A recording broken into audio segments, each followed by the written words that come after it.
Handa na ang Senado sa pagdinig kay Janet Lim Napoles ngayong kaugnay sa PDEP scam. Maliban sa pagpapatupad ng mahigpit na seguridad, nakantabay din ang ilang abogado ng Public Attorney's Office upang umalalay kay Napoles sakaling hindi pa ito nakakuha ng abogado.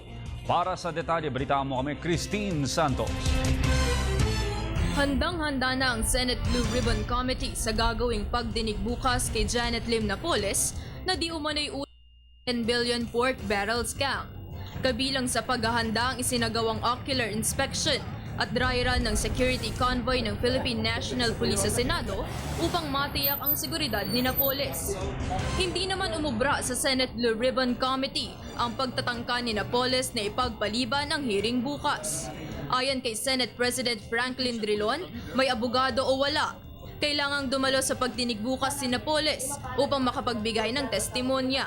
Dagdag pa ni Drilon na ayon sa Senate rules, ituturing pa rin na testigo si Napoles sa halip na isang akusado.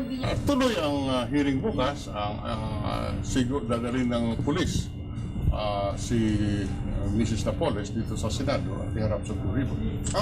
Sa aming rules, these are resource persons. Sila po yung mga testigo sa aming rules of procedure. Samantala, naniniwala naman si Senator Francis Chis Escudero na may panahon pa si Napoles na maghanap at kumuha ng abogado. Idiniin din ng senador na hindi dahilan ang walang abogado para hindi umattend sa hearing. Aside from the fact na kaya naman niyang kumuha ng abogado, may panahon pa naman siya talaga para kumuha ng abogado. At kung wala man, tama ang ginawa ng Blue Ribbon Committee na may pina-standby ng mga PAO. Binanggit din at Escudero na mayroong naka-standby na abogado mula sa Public Attorney's Office bukas, ngunit desisyon na ni Napoles kung tatanggapin o tatanggihan niya ang serbisyo. Samantala sa kawalan ng abogado, maaari umanong i-invoke ni Napoles ang right to remain silent. Ngunit ayon kay Escudero, itinatala ng Senado kung ilang beses niya ito gagamitin. Kaya naman sa hindi tamang paggamit, maaaring ma-cite in contempt si Napoles. Under our rules, kung nag-disagree ang Senado ron, pwede siyang i-cite in contempt. Kanya nga lang, dapat tingnan din ng Senado yun dahil dati na siyang nakakulong sa Santa Rosa.